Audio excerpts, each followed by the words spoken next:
የካሜራ ፍርሃትን የማስወገድ ሂደት ክፍል 7።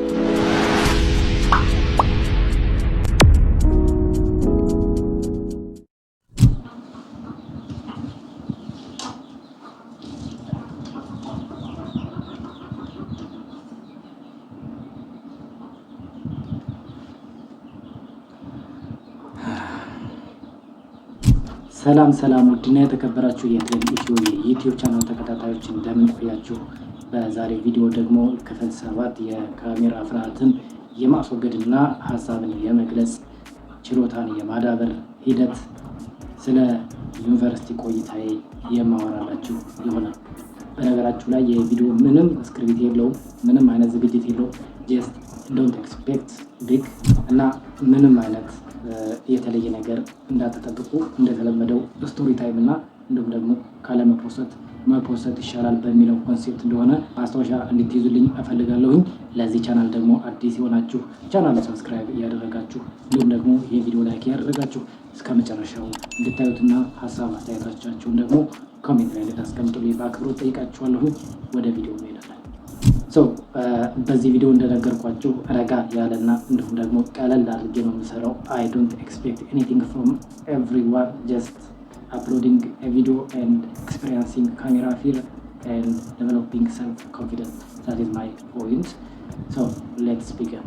እንግዲህ ዩኒቨርሲቲ ከመግባቴ በፊት እንደሚታወቀው ስለ ዩኒቨርሲቲ ምንም አይነት እውቅና የለኝም። ነገር ግን ከእኔ በፊት ወደ ዩኒቨርሲቲ የተቀላቀለ ወንድም ነበረኝ እና በሱ እገዛ የዩኒቨርሲቲ ምርጫ አደረኩኝ ማለት ነው። በዛ ወቅት ደግሞ ምን ነበር መሰላችሁ፣ የተሻለ ውጤት የሚባል ነበር የነበረኝ እና ደግሞ ወንድሜ እኔን የሚያስበኝ ጥሩ ሌቭል ያለኝ እና ጎበዝ ተማሪ እንደሆንኩ ነው ኤክስፔክት የሚያደርገው።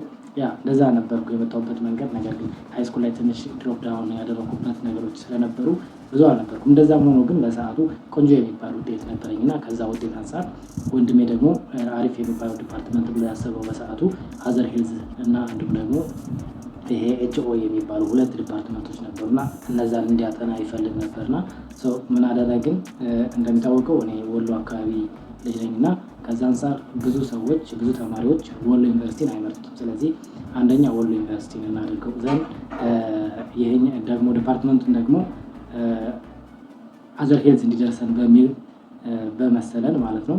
አንደኛ ሜዲሲን አደረገው። ሜዲሲን አይሰጡም፣ ምክንያቱም ለሜዲሲን የሚሆን ውጤት ኦብቪየስሊ አይደለም ነበርና ሜዲሲን አልሰጡም ማለት ሁለተኛ ያለውን ይሰጡሃል ተብሎ ይታሰባል እና ሁለተኛ ላይ አዘር ሄልዝ ሞላ ነው ማለት ነው። አዘር ሄልዝ ባይሰጡንስ ሶስተኛ ላይ ማድረግ የቻልነው ኤችኦ ነበር እና እነዚህን አድርገን አንደኛ ሜዲሲን፣ ሁለተኛ አዘር ሄልዝ፣ ሶስተኛ ደግሞ ኤችኦ አድርገን ሞላ ነው ማለት። ዩኒቨርሲቲውም ደግሞ አንደኛ ወሎ ዩኒቨርሲቲ እንደሞላው አስታውሳለሁ። ከዛ እንደማያልፈኝ ደግሞ በቃ ጥሩ ፐርሰንት ላይ ነበር እርግጠኝነቴ እና ዝም ብዬ አንደኛ የሞላሁትን ነው የማስታውሰው።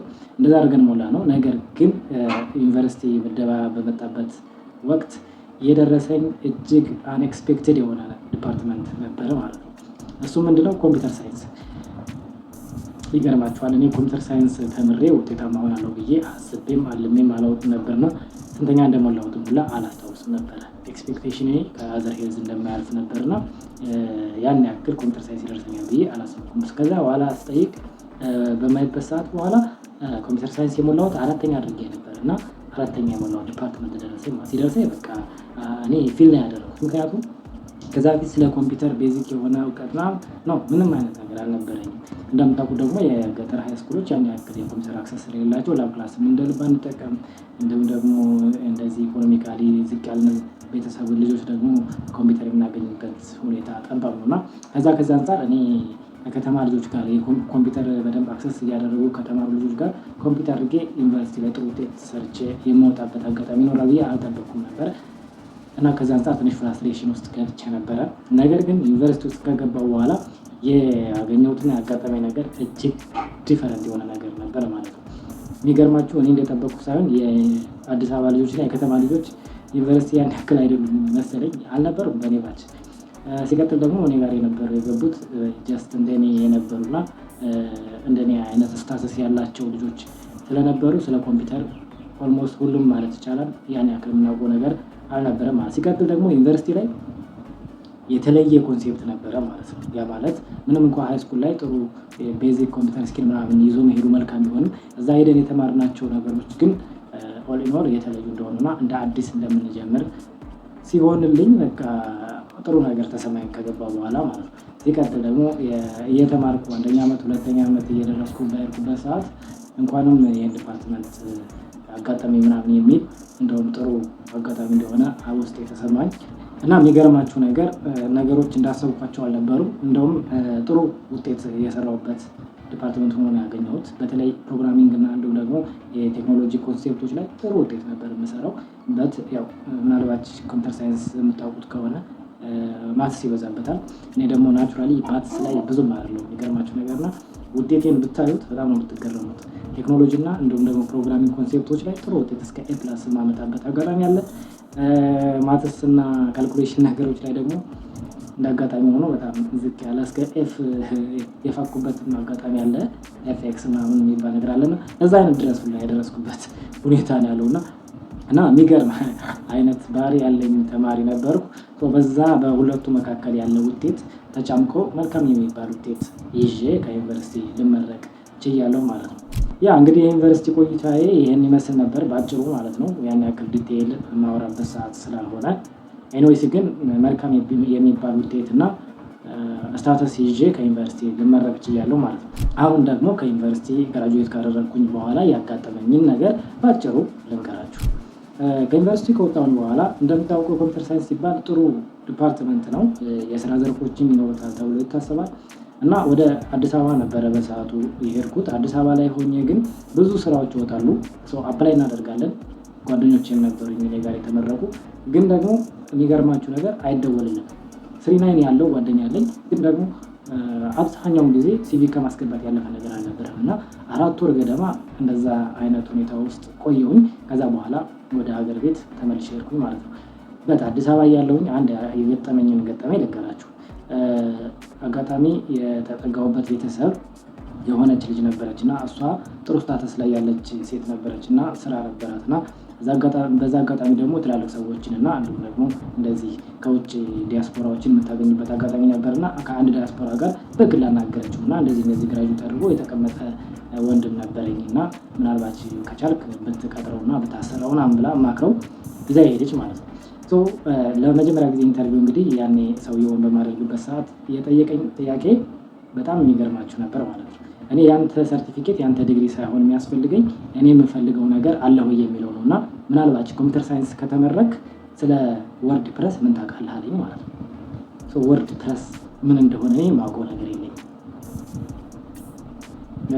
ይህ የሆነበት ምክንያት ደግሞ እንግዲህ እኔ የተማርኳቸው ብዙ ፕሮግራሚንግ ኮንሴፕቶች አሉ።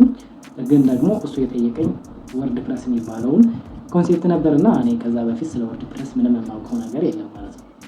ከዛ እኔ ወርድ ፕረስ የሚባል ነገር አላውቅም አልኩት ማለት ነው።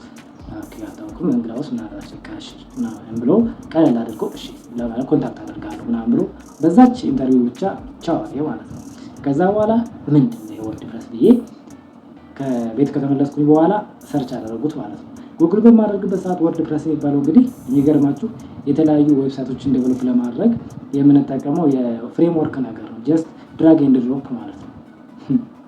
ከዛ ለራሴ በጣም የገረመኝ እና ያ ነገር እንግዲህ አስቡት ከስክራች ተነስተን እኮ ኮድ እየጻፍን ዌብሳይት ዴቨሎፕ ያደረግንበት አጋጣሚዎች አሉ። የመመረቂያ ፕሮጀክት ሰርተናል ዌብሳይት ማለት ነው። ነገር ግን አንዳንዴ እንጀራችሁ ካልሆነ ምንም ማድረግ አትችሉም እና ወርድ ፕረስ የሚባለው ግን ምንድነው ምንም የፕሮግራሚንግ ኮንሴፕት የሌለው ሰው ጀስት ኦንላይን ላይ ሆኖ ብቻ ዌብሳይት ዴቨሎፕ ለማድረግ የሚያግዘው ዝም ብሎ ቁጭ እያደረገ ብቻ ዴቨሎፕ የሚያደርግበት ሲስተም ነበር ለካ ማለት ነው። ሰውየውም ያንን ነገር ያውቃል ብሎ ኤክስፔክት አድርጎ ነበረ። ያንን እኔ ደግሞ አላውቀውም፣ ሊደውልልኝ አልቻለም። ልጅቷንም በማናገርበት ሰዓት አይ እንደሚያስበው አልሆንክም መሰለኝ እና በቃ ምንም ማለት አይደለም ምናምን አለችኝ። ኧረ ኦኬ ብዬ እኔም ጉግል ሳደርገው ያገኘሁት ነገር እና ሰውየው የጠየቀኝ ነገር በጣም ፈን ያደረኩበት እንጂ ምንም አልመሰለኝም። ምክንያቱም እኔ ከስክራች አንድ ዌብሳይት ዴቨሎፕ የማድረግ አቅም ያለኝ ነገር ግን ወርድ ፕረስን አላወቅኩም እና ሰውየው የሚፈልገውን ስኪል የለኝም ማለት እንዳልሆነ ተረዳሁት እና ኦኬ ብዬ አለፍኩት ማለት ነው። ነገር ግን እዚህ ጋር ምን ሪኮል አደረግኩ መሰላችሁ?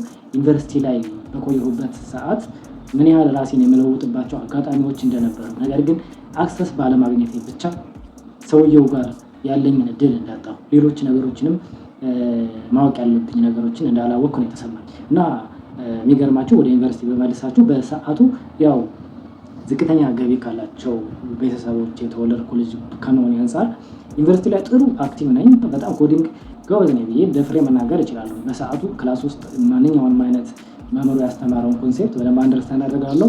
ኤንዘን ማታ ላይ ደግሞ ላብ ክላስ ውስጥ ገብቼ ያንን ነገር በደንብ ፕራክቲስ እና እንዲሁም ደግሞ ሌሎች ቱቶሪያሎችን ላይ አማርበት ወቅት የለም ነበር ማለት ነው እና ያንን በደንብ ተረድቼው አልፋለሁ። ነገር ግን ወደ ቤት ስመለስ ምንም ነገር የለም፣ ኮምፒውተር የለኝም፣ ፕራክቲስ የማደርግበት ነገር የለም። እንግዲህ ምናልባት ስለ ፕሮግራሚንግ ኮንሴፕት ካላችሁ ይሄ ነገር ይገባችኋል ብዬ አስባለሁ። ክላስ ውስጥ የተረዳችሁትን ነገር ብቻ ሳይሆን በደንብ ኤክስፕሎር ማድረግ ይኖርባችኋል፣ ፕራክቲስ ማድረግ ይኖርባችኋል አይደል? እኔ ግን ያንን ማድረግ አልችልም። ወደ ቤተሰብ ከተመለስኩ በኋላ ወደ ግብርና ስራ ነው የምመለሰው። እንደገና ደግሞ መስከረም ላይ ተመልሼ ወደ ዩኒቨርሲቲ ገባ እንደ አዲስ መጀመር ነው የሚሆነው። አንድ እሱ ነው። ሌላው ደግሞ የሚገርማችሁ ነገር በ4 ዓመት ውስጥ ብዙ የፕሮግራሚንግ ሰብጀክቶችን ነው የምንማረው። ብዙ ማለት በየሴሚስተሩ ይቀያየራል። በዚህ መካከል ደግሞ አስቡት የሆነ ነገር ቤዝ ያዝን ብላችሁ ወደ ሌላ ፕሮግራሚንግ በምትሄዱበት ሰዓት ያኛውን ትረሱታላችሁ። ሲ ፕላስ ፕላስ ሌላ ዓለም ነው። ጃቫ ሌላ ዓለም ነው። ሲ ሻርፕ፣ ፓይተን፣ ፒኤችፒ አስቡት እንግዲህ እነዚህ ኮንሴፕቶች እያንዳንዳቸው አንድ ዓለሞች ናቸው። ነገር ግን እኛ በሴሚስተር ውስጥ እንድንማራቸው ነው የምንገደደው እና ይሄ ነገር ተደማምሮ አሁን ላለኝ ስታተስ አብቅቶኛል ማለት ነው በሚያሳዝናችሁ ሁኔታ። እና ከዛም በኋላ እንግዲህ ወደ ሀገር ቤት ከተመለስኩ በኋላ አጋጣሚ ይህን የመምህርነት ስራ ላገኝ ችያለሁ ማለት ነው። ወደ መምህርነት ደግሞ እንዴት ተቀላቀልኩ የሚለውን ነገር ሳወራችሁ